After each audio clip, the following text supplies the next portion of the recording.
반갑습니다. 오늘은 11월 16일 월요일입니다. 오늘 본 말씀은 역대하 13장 1절부터 14장 1절까지의 말씀입니다. 오늘 본 말씀은 르호보암이 죽고 난 후에 그의 아들이 아비야가 왕권을 이어받게 되는 장면을 시작하게 됩니다. 북이스라엘 왕 여로보암 18년째 되던 해에 이제 아비야가 왕권을 이어받게 되는데요. 그가 가장 먼저 한 일이 무엇으로 기록되어 있냐면 바로 북이스라엘 왕 여로보암과 전투를 하게 됩니다. 그 가운데 이 아비야는 40만 명의 군사를 동원하게 되고 북쪽에는 여로보암은 그 두 배인 80만 명을 동원하게 됩니다. 근데 전쟁 가운데 이때 당시에 전쟁할 때 서로 이렇게 말싸움을 하는 것이 하나의 전쟁의 방법이었다고 합니다. 그래서 사람을 보내서 말싸움을 해서 그 가운데 사기를 증진시키기도 하는 그런 일을 하는데, 오늘 이 아비야는 이 말싸움을 할 때 어떤 것을 이야기하냐면 종교적인 부분을 이야기합니다. 바로 여로보암과 그의 나라가 하나님 안에서 살지 않고 하나님 말씀과 전혀 관계없이 우상을 섬기며 살아가고 있다. 이 제사장들도 레위인이 아닌 돈을 주면 그냥 레위 사람이 아닌 사람을 제사장을 뽑으며 또 송아지에게 각종 우상에게 제사를 지내며 절을 지내며 그렇게 하나님을 떠나 살고 있다라고 그렇게 말을 합니다. 그렇게 책망을 해요. 종교적으로 책망을 합니다.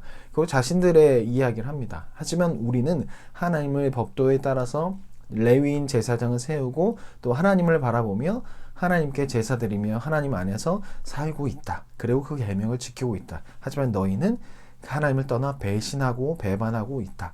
하나님께서 우리의 머리가 되시고 우리의 주관자가 되시기 때문에 전쟁에 능하신 그 하나님께서 우리를 보호해 주실 것이다 라고 그렇게 이야기를 합니다.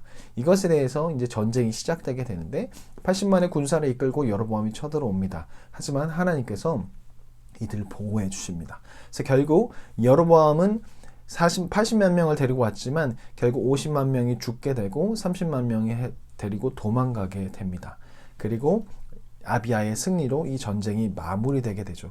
그때 빼앗은 땅이 베델, 그 빼앗은 땅 중에 하나가 베델이 나타나는데, 베델은 바로 여로보암이 금송아지를 세웠던 우상 숭배의 근원지입니다. 이것이 무너졌다라는 것은 이 하나님의 전쟁이 승리했다, 이 우상이 무너졌다라는 것을 보여주고 우상 숭배를 하나님께서 싫어하신다는 것을 보여주는 것입니다. 그리고 오늘 마지막 말씀은 아비야가 이제 죽게 되고 그의 아들 아사가 등장하게 되는데, 아사가 등장하고 난 후에 10년 동안 평안했다. 이것은 아주 좋은 분위기고 좋은 말입니다. 그러니까 아비야가 하나님을 잘 섬겼기에 결국 하나님께서 평안을 주셨다라는 것을 내용으로 마무리하게 됩니다.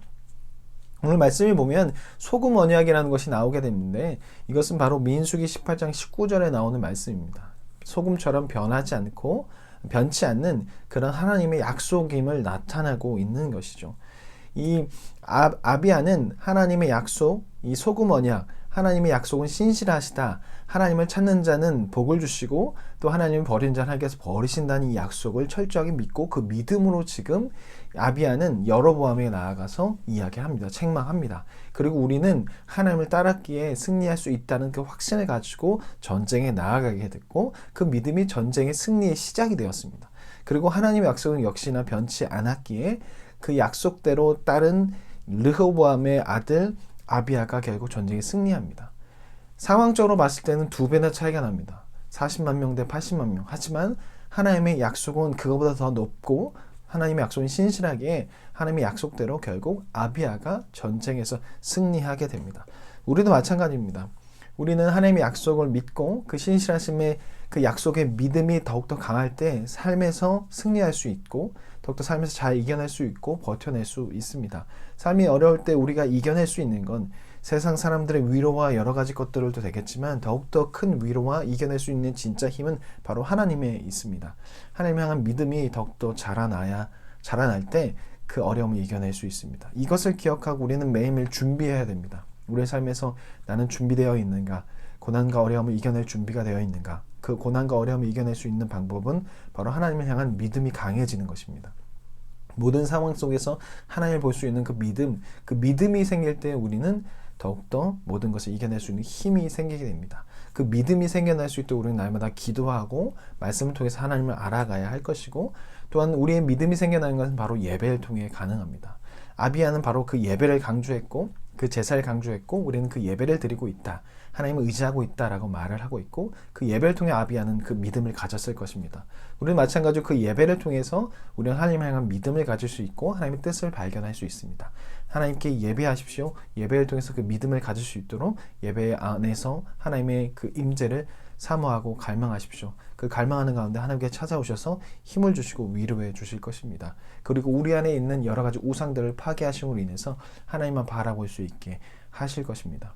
그리고 그의 아들 아사 때 평안이 있는 것처럼 계속적으로 평안이 유지되었던 것처럼 하나님을 바라볼 때 나도 또 내가 속한 가정도 교회도 평안을 유지하게 될 것입니다. 매일매일 삶 가운데 하나님을 예배하고 그 갈망을 꿈꾸며 하나님께 나아가는 우리가 되었으면 좋겠습니다. 그러면 내일 뵙겠습니다. 안녕히 계세요.